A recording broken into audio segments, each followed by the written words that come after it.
Ce qui vient à toi, je ne sais pas comment, je ne sais pas pourquoi, je ne sais pas.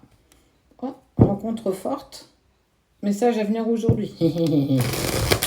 À toi de voir si ça te parle ou pas. En tout cas, ça me dit que tu vas recevoir un message aujourd'hui. Ouais, j'y vais comme ça. Alors, il y a eu une rupture avec une personne, du coup la personne de ton cœur. Mais tu vas recevoir un message de cette personne aujourd'hui. Et on parle d'un combat que tu as mené, hein. Clairement, on voit ce combat que tu as mené en toi, pour toi, dans tes travers, dans ta tristesse, mais que tu arrives à la fin d'un cycle. Tu dépasses tes propres blocages karmiques. Et en fait, on sent que tu as quand même souffert. Hein. Ça veut dire dans le sens où tu as souffert, il a souffert. On parle de ton ex qui est en fait un corps physique souffrant. Ça veut dire que nos maux intérieurs vous ont impacté aussi bien toi que lui physiquement. Mal de dos, le cou un petit peu raide, problème de gorge, angine, ce genre de truc, clairement. Mais il passe à l'action. Ah ah. T'as encore de la rancune. Il y a des choses peut-être à aller voir en lien avec tes vies antérieures. Il y a des choses clairement à aller voir. Tu es dans l'acceptation de ce qui est.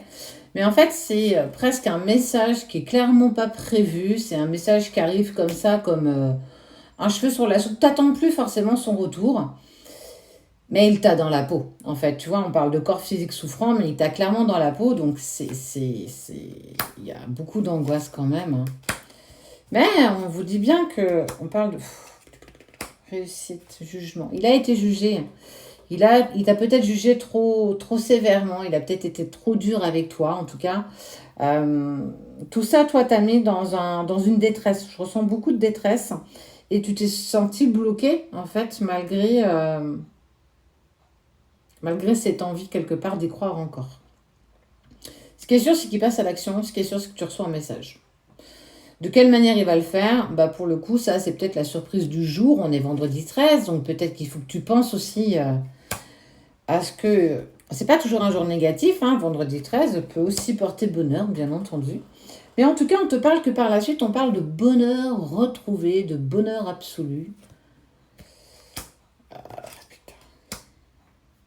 Parle de mauvais œil, de jalousie. Il y a eu beaucoup de confusion, clairement, en toi. Beaucoup de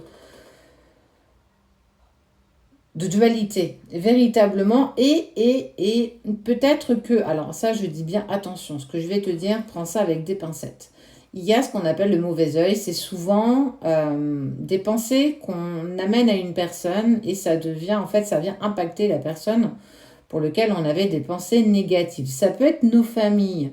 Dans le sens où c'est pas fait volontairement, ça peut parce que nos parents ont peur pour nous, tes amis ont eu peur pour toi par rapport à cette relation et que clairement on a souhaité que tu ne retournes pas avec cette personne.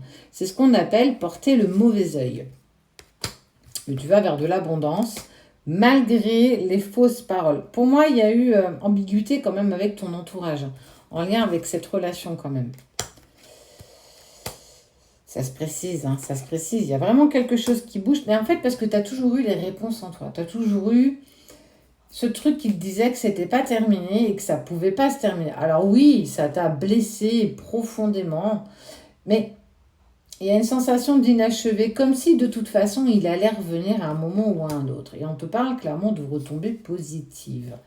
Vous avez un lien par rapport à vos vies antérieures. Vous avez un lien, ça fait 2 fois qu'on en parle.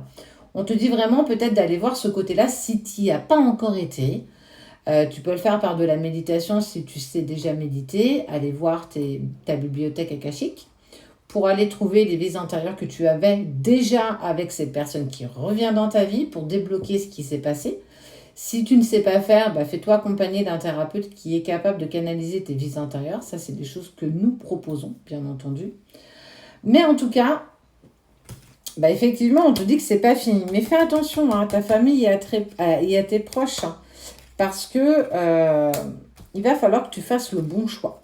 Il va pas falloir que tu continues à laisser les autres t'impacter par leurs décisions, par leurs propres peurs, par leurs propres blocages, j'ai envie de te dire. Leur réalité est la leur, ça ne touche pas la tienne, ça ne t'intègre pas. Tu as ta façon de voir les choses, ils ont la leur. On peut écouter, on peut entendre, on peut respecter, mais c'est pas pour autant qu'on va le prendre pour argent comptant.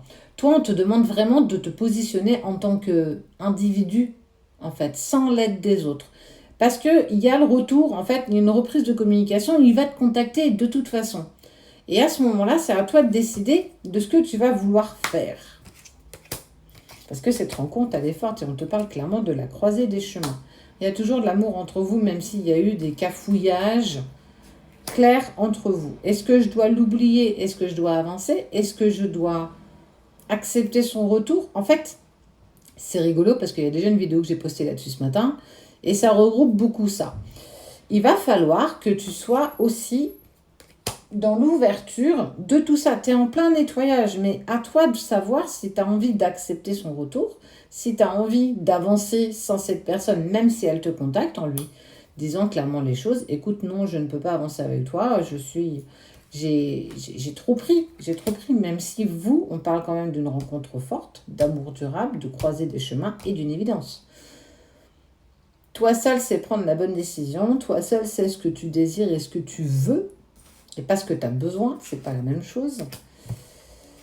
Essaye un petit peu de ralentir un petit peu au niveau de tes émotions. Essaye de canaliser ce que tu vas ressentir et ce que tu ressens déjà parce que tu es en véritable changement, tu es en train de te mettre en place. Donc,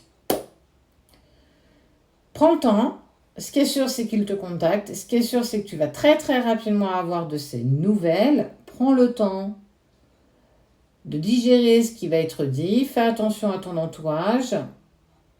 Les autres n'ont pas forcément toujours raison.